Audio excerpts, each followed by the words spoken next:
dia, pessoal.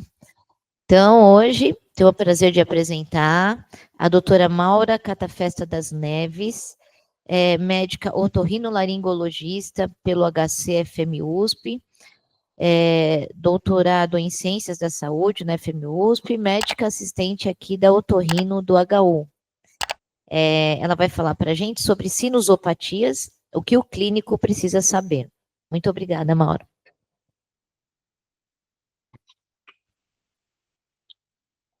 Bem, bom dia a todos. Muito obrigada pelo convite, Luciana. Essa aula a gente acabou conversando para fazer um tema mais geral, então não é uma aula para otorrinos, eu montei uma aula para clínicos, muito focada nos últimos 4 consensos que nós tivemos, que foram consensos de rinossinusites nos últimos 4 anos, e que mudaram bastante os nossos conceitos e as nossas classificações e como a gente faz o tratamento das sinusites. Então, para meio desmistificar e tentar colocar todo mundo na mesma página. Então, é uma aula mais bem geral, dando uma pincelada em tudo que a gente tem nos consensos mais recentes. Tá?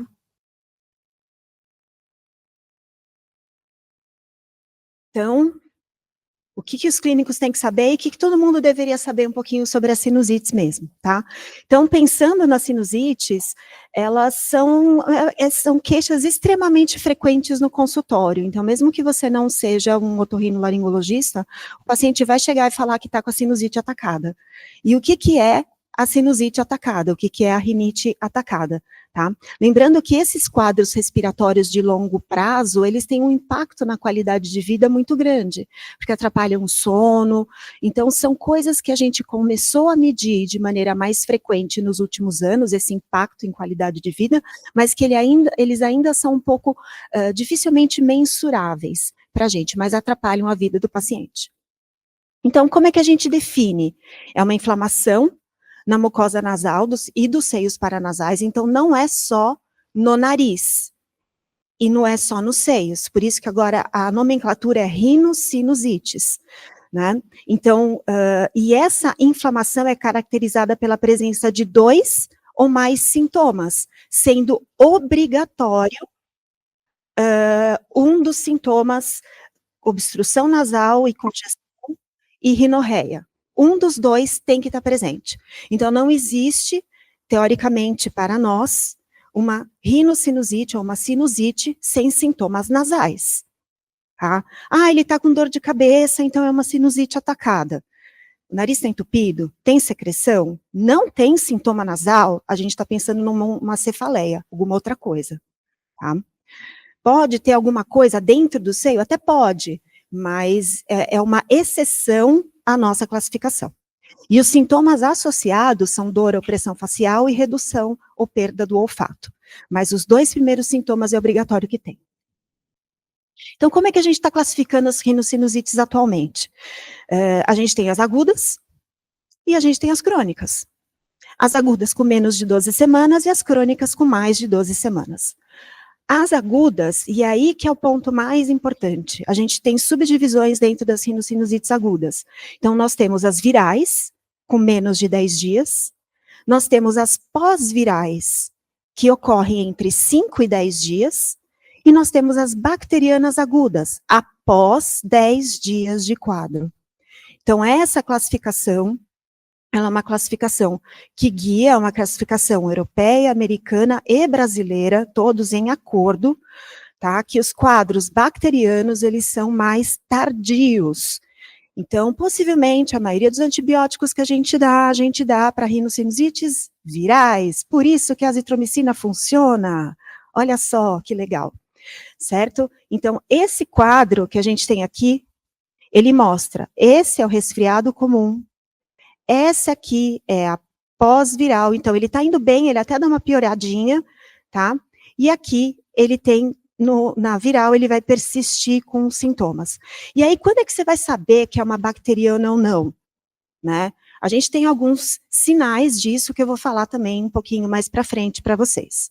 E nas crônicas, que isso é o grande X da questão atualmente, nós temos 2 tipos de paciente. As crônicas, que é a persistência desses sintomas por mais de 12 semanas, sem melhora com tratamento clínico. Então, os pacientes têm polipose nasal ou não têm polipose nasal. E isso se correlaciona com diversas doenças inflamatórias gerais com correlação clínica. Tá? Então, tem quadros reumatológicos, imunológicos, que podem estar associados a esses quadros de persistência de rinocinusite. Então, a aguda viral, 98%, entre 90% e 98% dos quadros é a nossa prevalência. Então, a maioria das rinossinusites que nós temos são resfriados mesmo, tá? A pós-viral, entre 5% e 10%, e a bacteriana, entre 0,5% a 2% dos quadros que precisam de antibiótico mesmo, né? Então, toda vez que eu vejo essa estatística, eu falo, eu estou dando antibiótico errado, gente, eu estou dando muito mais antibiótico do que eu realmente preciso. As crônicas, a gente tem uma prevalência na população entre 5% e 12%. Então, é bastante também, tá? Pacientes com rinocinusite crônica. Entre esses, sem pólipos, que são os quadros menos graves, 60% a 70%, e com polipose, 30%. Então, muito bem, quais são os predisponentes? Então, o paciente que tem um quadro gripal, por que ele vai fazer uma bacteriana e precisar de antibiótico? São vários fatores. Então, a gente tem os fatores locais, que são os fatores de alteração anatômica local do nariz, então, o desvio de septo, aumento de corneto, rinite. Quem tem rinite tem uma chance maior, tá? Quem tem infecções virais recorrentes, ele vai ter uma chance maior de fazer uma bacteriana. Uma exposição à poluição e a tabaco, então são fatores irritantes nasais e inflamatórios do nariz, então também podem fazer com que isso aconteça. E os fatores sistêmicos, que são os mais importantes para a gente considerar, são as imunodeficiências, os pacientes diabéticos. Então, sempre que eu tenho um paciente que é diabético, e ele está com um quadro viral há 5 dias, e ele tem uma piora, a tendência nossa é pesar a mão, realmente, nesse caso de antibiótico, porque ele é um paciente mais sensível, e aí ele descompensa o diabetes, ele não consegue sair, fica aquela confusão, tá? E aí os casos mais gerais de fibrose cística, disfunção ciliar primária, uso crônico de imunossupressores, qualquer tipo, e pacientes com refluxo, eles também pioram do quadro respiratório. Então, como é que a gente faz o diagnóstico clínico da rinocinusite aguda, tá? Então, a gente vai ter obstrução nasal ou secreção, então vai ter que ter um dos dois, mais dor ou pressão facial ou redução do olfato. Então, um desses vai ter que ter. Vai ter que ser menos de 10 dias, após viral entre 5 e 10, e a bacteriana tem que ter mais que 3 critérios. Então, ela tem que ter os critérios de cima, com obstrução nasal e rinorreia, e a dupla piora. Então, o que é essa dupla piora? Eles chamam de double sickening, né? A dupla piora é o paciente que está indo bem, está melhorando daquele quadro viral, e de repente, no meio do caminho, eu brinco com os pacientes, ou ele encrua, ou ele piora mesmo, ele volta a piorar. Ele começa a ter febre, ele piora da tosse, ele começa a ter uma dor localizada de um dos lados, tá? PCR VHS aumentado, isso é o que está nos consensos, mas eu dificilmente peço um PCR para fechar um quadro de rinocinusite aguda viral, tá? Mas está nos consensos, por isso que eu coloquei aqui. E ele tem, são esses quadros, então, dor, obstrução lá de cima, com piora com mais de 3 critérios. Então, seriam essas as dicas para a gente fechar o diagnóstico de uma rinocinusite aguda que necessita de um antibiótico. Microbiologia é a mesma, a gente continua na mesma microbiologia aqui no Brasil, tá? O streptopneumonia é o mais frequente, com o hemófilos e a moraxella em casos, em menor porcentagem dos casos, os estáfilos só em casos mais graves, tá? E nas crônicas, o que muda para a gente, nessa temporalidade dos casos, é que muda toda a microbiologia. E aí, mudando a microbiologia, muda o nosso tipo de antibiótico. Então, quando a gente tem a crônica, a gente tem uma flora polimicrobiana, basicamente com pseudomonas, estáfilos, anaeróbios, por conta da fisiologia local, tá? E muitas vezes biofilme. E por isso que os antibióticos acabam não funcionando para esses pacientes. O que a gente faz de exame? Ninguém vai fazer raio-x para sinusite, né? Não, isso.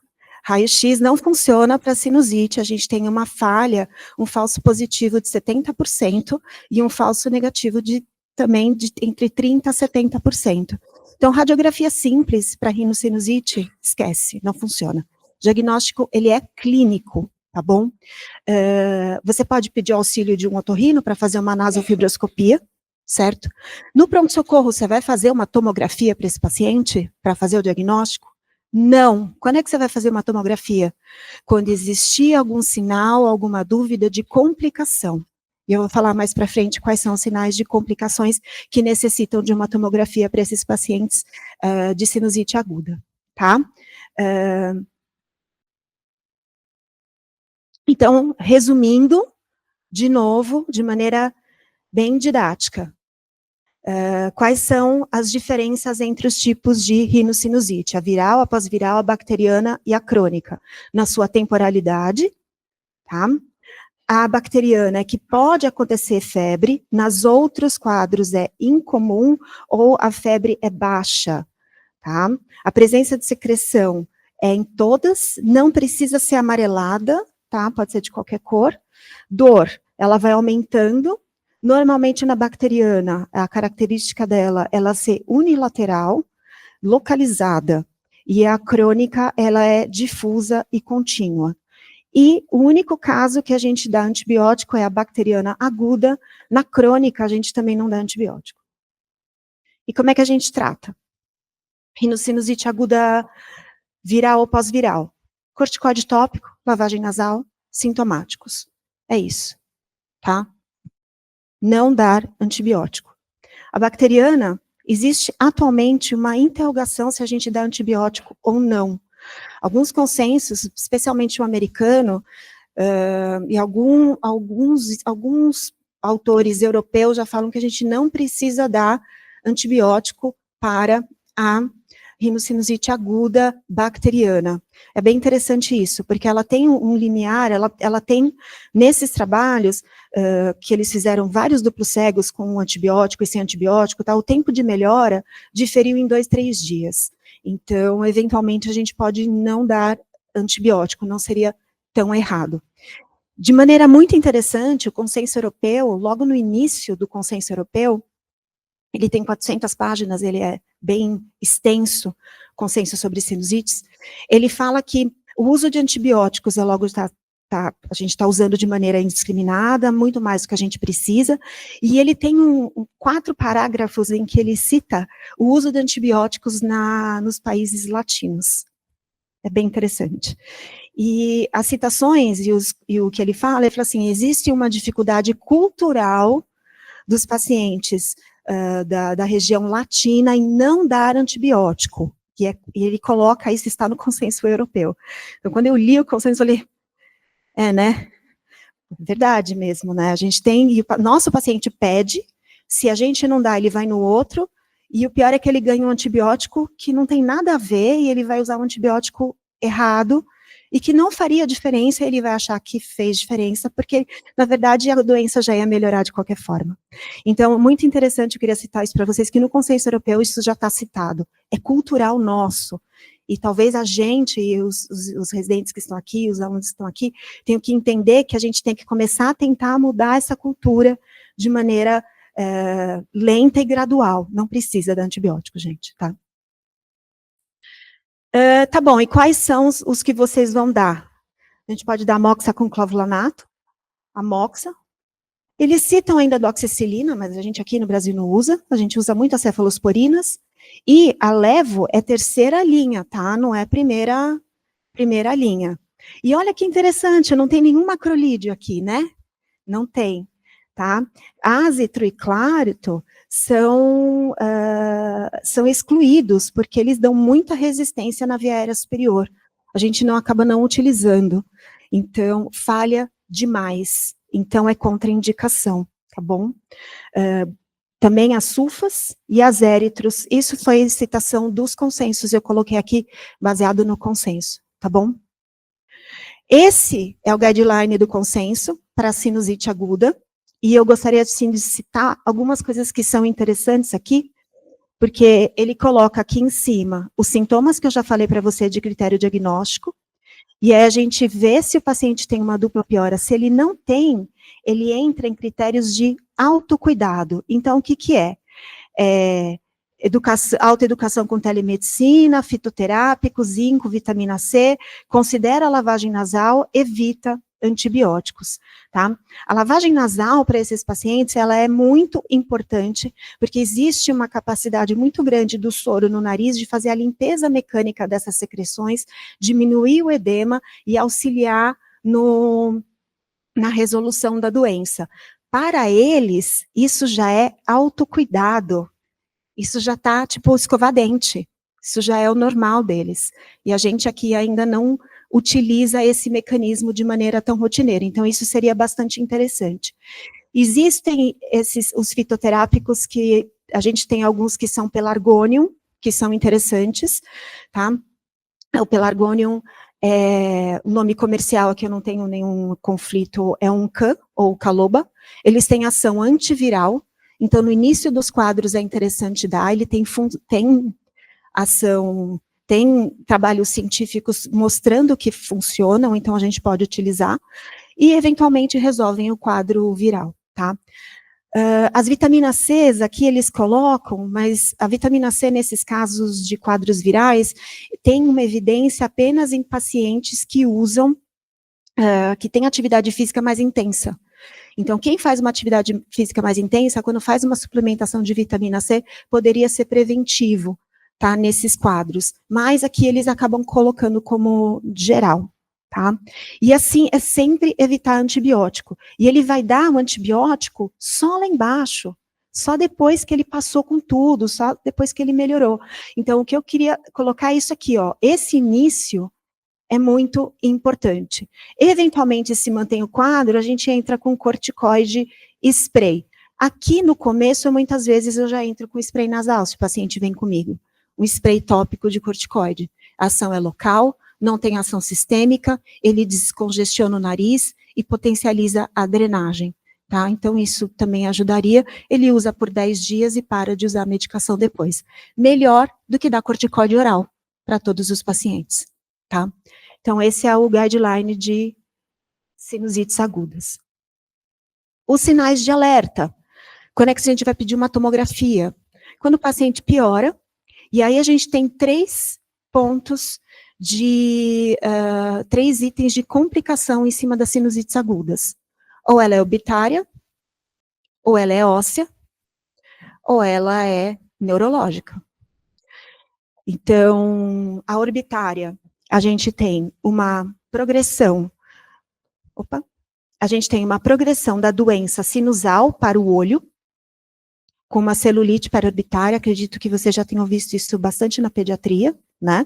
Então, essas vênulas dessa região não têm válvulas, então a doença progride de maneira hematogênica para o olho, tá? Então, complicação orbitária. Então, o que você vai ver? Uma proptose, um edema da pálpebra, um edema da pálpebra superior e inferior, uma quemose, que é a conjuntiva edemaciada e vindo para frente. Então, você bate seu olho, o paciente já vê. Aí faz uma motricidade ocular extrínseca, vê se o olho está mexendo para cima e para baixo, é fácil, faz assim, que você já vê, tá? Então, essas são as alterações orbitárias, aí você vai ter que pedir uma tomo, você já pode mandar para o otorrino. Alterações ósseas, como nesse paciente aqui, ele está com uma osteomielite frontal, então ele tem uma sinusite, com uma drenagem, uma erosão aqui, com drenagem de pus pelo osso da fronte. Ele também pode fazer uma concentração dessa secreção aqui, que a gente, é uma bolinha que fica aqui, a gente chama de tumor de pote. É uma bolinha que fica aqui, parece uma azeitona que fica aqui, ela é molinha, então é o sequestro ósseo nessa região, tá? E as alterações neurológicas. Aí o paciente pode não ter nenhuma alteração orbitária, ocular aqui, mas ele vai ter uma sinusite posterior, e ele começa a ter alterações de motricidade ocular extrínseca, porque aí é uma síndrome de fissura orbitária superior. Então, é uma sinusite que vai para a região posterior, para o osso esfenoidal lá no fundo. Então, ele pega a drenagem óssea, a parte de nervos lá atrás. Então, ele tem uma alteração de motricidade ocular extrínseca. Então, nesses casos, é tomo, tá bom? Comorbidades, como eu já falei aqui das alergias, as exposições ambientais, tabagismo passivo piora muito os quadros, tanto ativo quanto passivo, as infecções bacterianas, tá? E piora as infecções em crianças também, tá? Então, crônicas, muito bem. As agudas, esse é o importante porque talvez sejam o que vocês mais vão ver quando vocês vão trabalhar em pronto atendimento, tá? As crônicas, elas são um grande desafio da otorrinolaringologia de tratamento atualmente, tá? As crônicas, elas não são só uma infecção bacteriana que não morre. A gente entendeu que, graças a Deus, a gente entendeu há poucos anos que essas doenças têm uma base imunológica muito parecida com as doenças de asma. Então, agora as classificações são muito parecidas e os imunobiológicos estão entrando para tratamento dessas doenças também. Então, quando a gente tem um paciente com um quadro mais prolongado de rinocinusite, com esses critérios diagnósticos, a gente tem que investigar ou mandar para o otorrino ou procurar outras doenças associadas. E por isso que o clínico é importante, porque muitas vezes os pacientes vêm para vocês e eles falam, eu tenho uma sinusite, minha sinusite está atacada. Isso passa muito batido na consulta, né? E às vezes é um outro sinal de que a doença está progredindo, ou a mesma doença em 2 pontos do corpo, o pulmão e seios da face. Então, a crônica é sintoma por mais de 12 semanas, ele vai ter congestão, rinorreia, dor, e nesses casos, é muito importante, assim, ele tem anosmia, ele fala, ele não sente cheiro, é muito mais frequente a anosmia. Nesse caso, eu preciso da tomografia para confirmar e a nasofibroscopia, tá? Então, o que a gente faz no final? A gente está fenotipando e endotipando esses pacientes para poder fazer uma classificação e entender melhor o que a gente tem, tá? Então, a fenotipagem, para os alunos que estão aqui, entender quais são as características clínicas e morfológicas desses pacientes. Então, o que eles apresentam de características? Então, eu tenho a sinusite com pólipo e sem pólipo. A sem pólipo é a mais comum. Então, ele vai ter obstrução, dor na face, secreção. E está mais associada à infecção bacteriana, mas se ela tem mais de 12 semanas, ela está mais associada à alteração anatômica e presença de biofilme. Biofilme, vocês entendem? Sim? Ok. A com pólipo é a que a gente vai endotipar de maneira mais robusta, porque aí é que ele está mais ligado a um desbalanço misto, T-helper2, T-helper1 ou misto, tá? Então, são 20% a 30% dos casos, e ele tem uma obstrução nasal muito importante, refratária a tudo, e muitos desses pacientes são eosinofílicos, tá? Tem uma eosinofilia periférica com desbalanço T-helper2, tá? E que precisa de tratamento, algumas vezes com imunobiológico. E tem algumas especiais, que são as fibroses, as disfunções ciliares primárias e as rinusites fúngicas eosinofílicas. Como é que a gente endotipa esses pacientes? Então, a gente tem alguns tipos de inflamação. A gente tem as inflamações tipo 2, tá? E eu não pus a sopa de letrinhas imunológica aqui para vocês, porque tem toda aquela ativação de citocinas, né? Então, a T-helper2, ela é mais eosinofílica, a gente tem uma predominância de L4, 5 e 13, que são os principais biológicos que nós temos atualmente, que é o mepolizumab e o dupilumab, tá?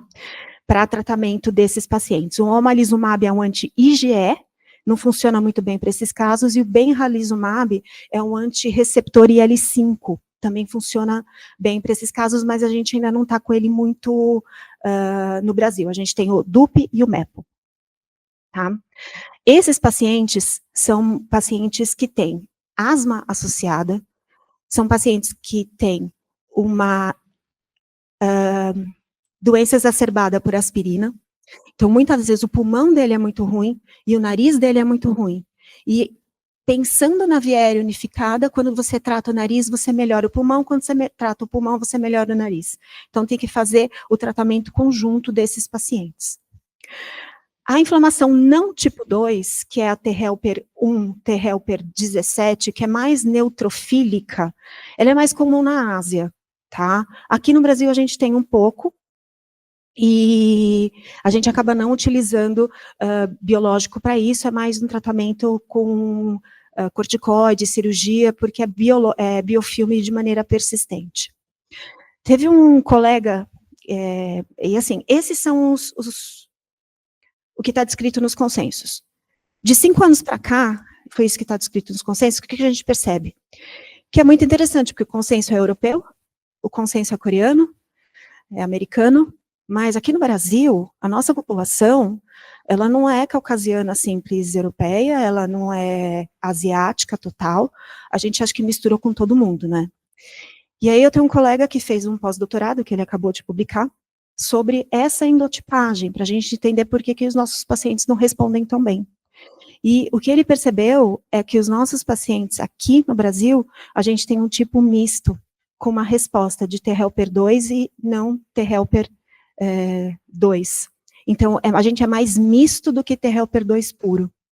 Provavelmente por conta da nossa miscigenação. Então, isso ainda está, a gente ainda está tentando endotipar e entender para que lado que a gente vai, porque isso vai guiar os tratamentos para esses pacientes.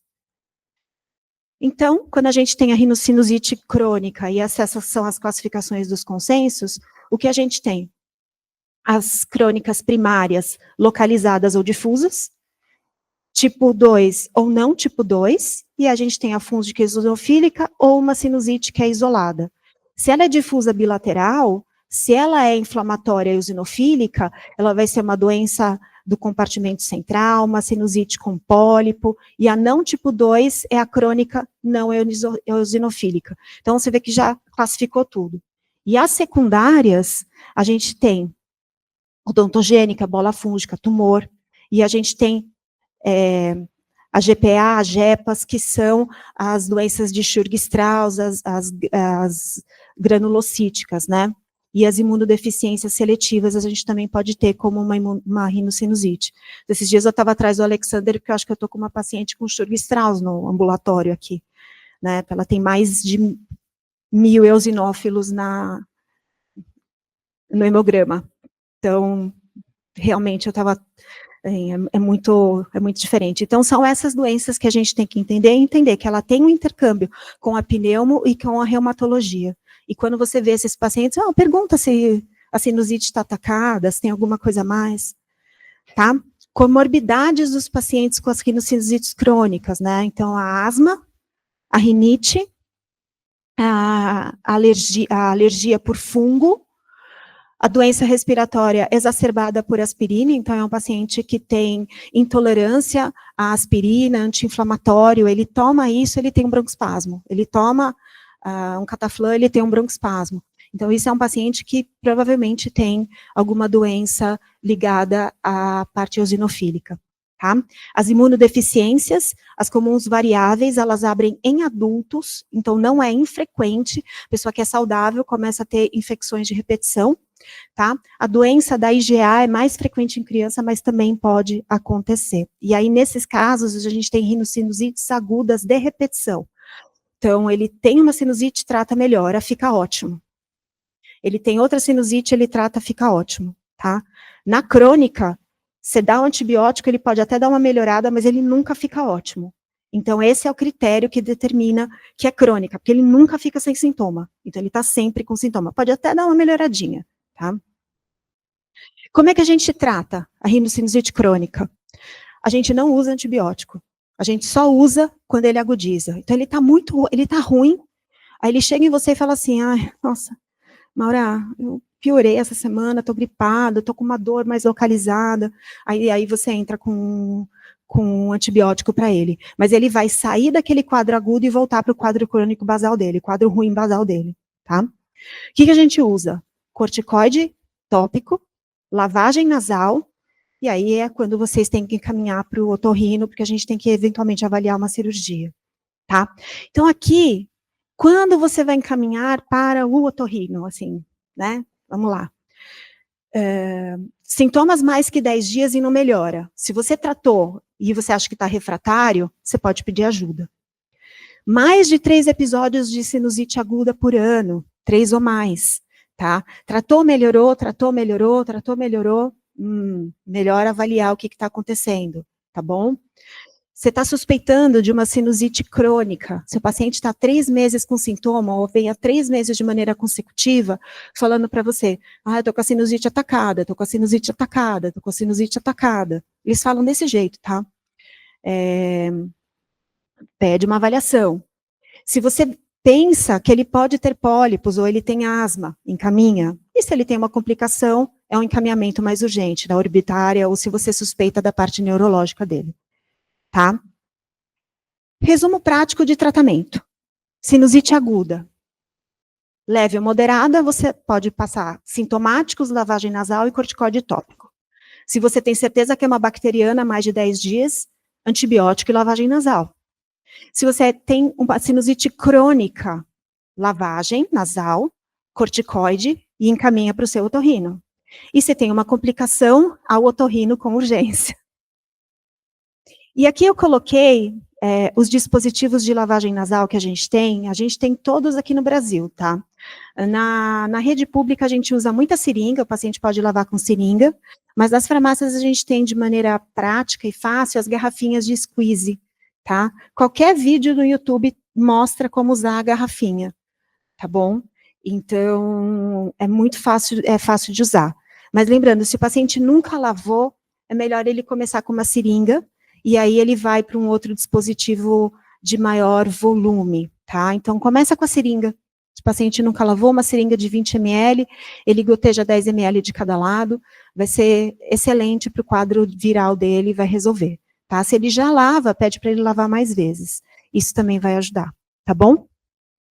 Esses são os nossos consensos que eu utilizei. O brasileiro de 24 é basicamente um combo desses dois traduzidos para português, tá? Então, eu usei esses 3 consensos. Se vocês quiserem, eu encaminho para vocês. É uma leitura muito gostosa, de cabeceira. Juntando todos, vai dar umas 1000 páginas, tá? Mas aí pode ler só o de português, que já está resumido, né? E se alguém tiver alguma pergunta... Eu sei que eu passei rápido, Obrigada. tudo que é muita coisa, né, gente? Então, eu tenho 3 perguntas. 3 perguntas, meu Deus do céu, tá bom. Vamos lá. Primeira pergunta é só confirmando o tempo do antibiótico na sinusite aguda, 10 dias? É muito curioso, né? Quando você vai olhar nos consensos, eles falam 7 a 10 dias. Aqui no Brasil, a gente tem dado 14 e na crônica 21. Nossa. Crônica é crônica.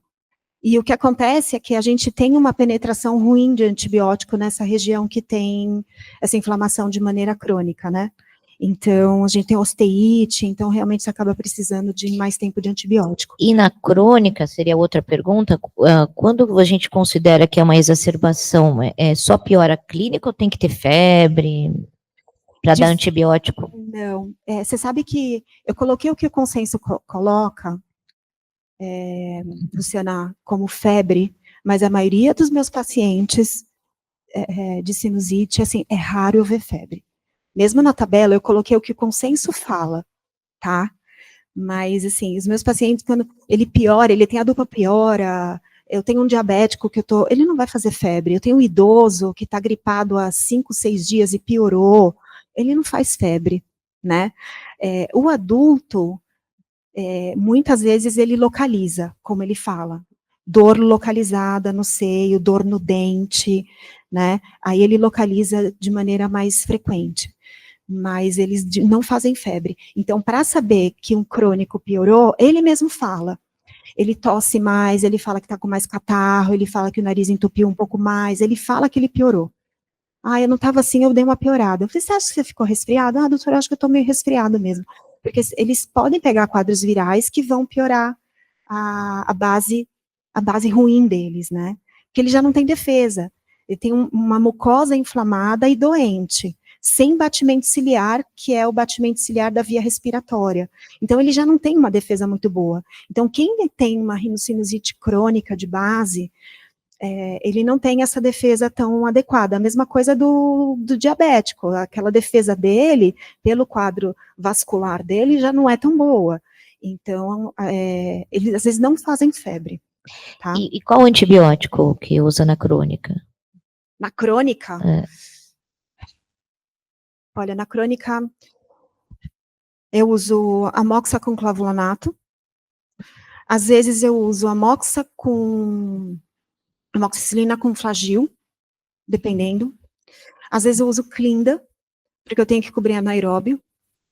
Às vezes eu começo com um antibiótico, 10 dias depois eu troco para outro, para tentar cobrir vários tipos de flora. Depende muito do que o paciente tolera, sabe? A crônica é muito difícil. Eu só dou antibiótico na crônica quando ele exacerba. Se ele não exacerbar, não dá, porque ele não vai melhorar o quadro dele. O quadro dele ou é cirúrgico para você tentar melhorar e tentar controlar, ou é um outro tipo de tratamento, com corticoide, porque aí você tem que separar qual é o tipo de crônica dele. Porque o que acontecia antes desses consensos, a gente põe assim, mais de 12 semanas crônica, e você trata tudo igual. E aí a gente via que, tipo não tá melhorando, né? Um melhora, outro não melhora, e a gente começou com essa endotipagem. E aí, nossa, bingo, é igual o perfil imunológico da asma, né? Será que a gente não pode usar biológico?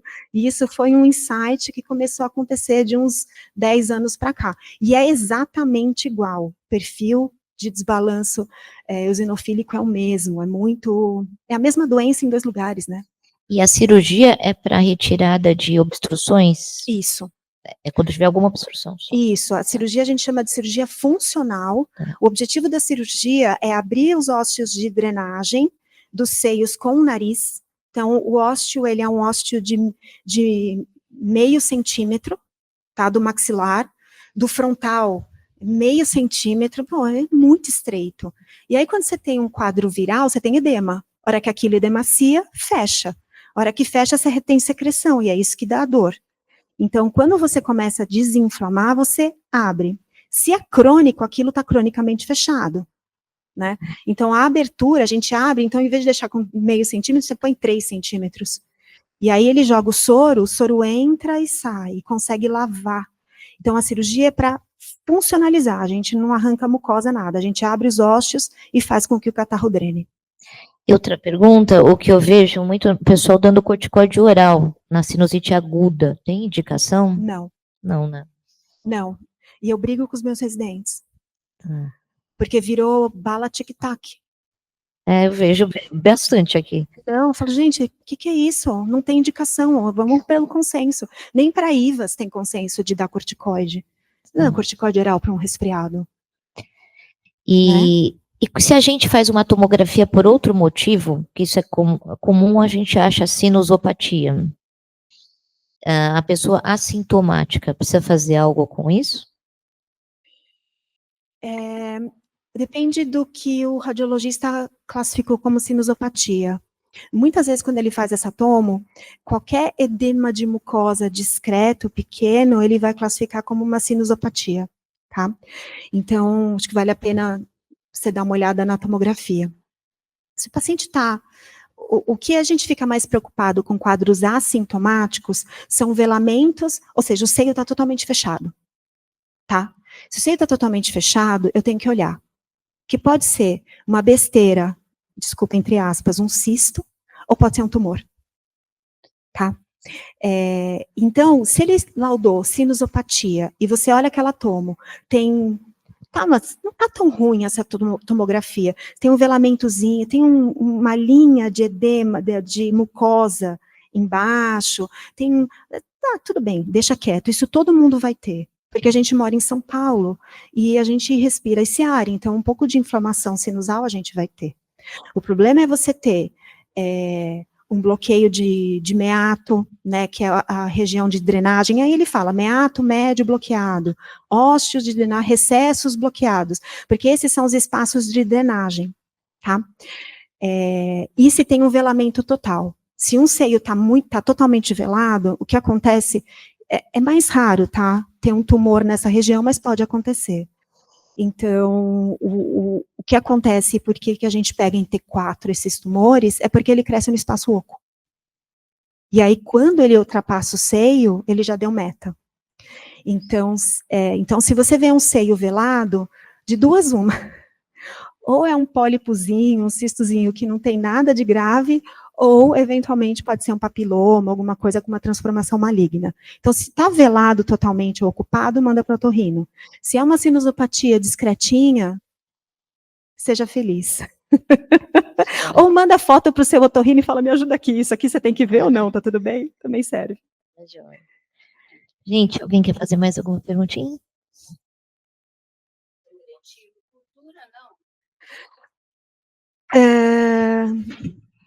Seguinte, a cultura, a gente tem um problema técnico na cultura, de fazer a coleta.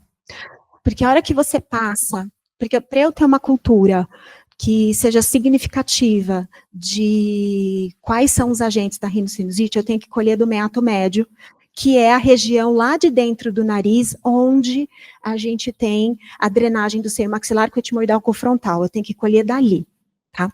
Não dá para colher aqui da frente. Aqui da frente, eu tenho o germe de pele, estafilococcus.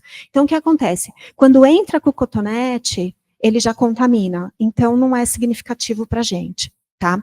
Então, você tem que fazer uma limpeza grande aqui, tá? Para poder fazer a cultura. Todas as culturas têm mostrado para a gente que são esses, invariavelmente, os germes que eu mostrei para você. O que a gente tem feito de maneira mais pontual são algumas biópsias de pólipo, quando tem pólipo, para ver se esse paciente é mais, para tentar endotipar esse paciente e guiar o tratamento. Mas a cultura tem esse problema na coleta. Quando a gente faz cultura, eu faço a cultura mais no intraoperatório, porque já está mais limpo, aí eu tento fazer uma coleta de lá. E eu não faço coleta da secreção. Eu acabo pedindo uma cultura de um fragmento de mucosa, para ser mais objetivo, tá bom? Você tinha uma pergunta, né?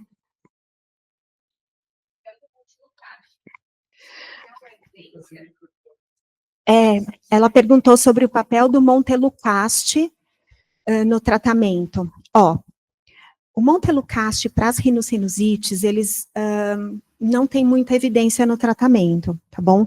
Ele é um antileucotrieno, o leucotrieno é um dos anti-alérgicos, vamos dizer assim, que a gente tem.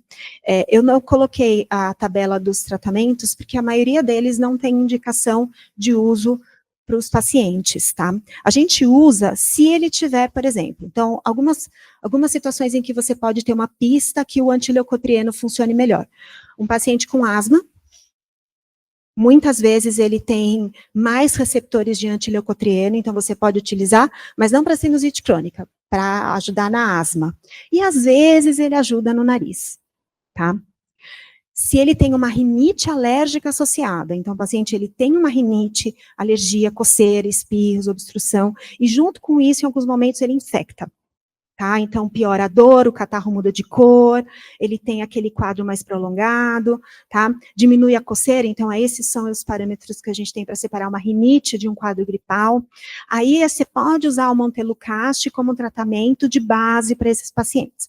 E normalmente ele é muito, a percepção que eu tenho, tá? Individual, é que ele é muito 8 ou 80, tá? Ou ele funciona muito bem, ou ele não funciona. E a impressão que eu tenho, e eu de conversas com alguns colegas ao longo do tempo, é que assim, ou o paciente expressa o receptor antileucotrieno, e aí o montelukast vai funcionar, ou ele não tem uma expressão muito grande desse receptor, e não tem um predomínio de leucotrieno tão grande na cascata inflamatória, então ele não funciona. Então quando eu dou, eu testo por uns 30 dias, e aí? Funcionou ou não funcionou? Ah, doutora, acho que não parecia água, parecia farinha, não tem receptor, então tira. Ah, melhorou um pouco, doutora, então eu mantenho, mas sempre nos casos em que tem alergia. E a pista maior é se o paciente tem algum broncoespasmo, porque tem uma pista clínica, tá? Isso não está escrito em nenhum consenso, tá? Mas é o que eu uso. Talvez esse paciente responda a antileucotrieno, talvez a gente seja uma alternativa, tá? Obrigada. Nada. Tem mais alguma dúvida? Não? Muito obrigada, Mauro. Excelente. Tiramos muitas dúvidas aí.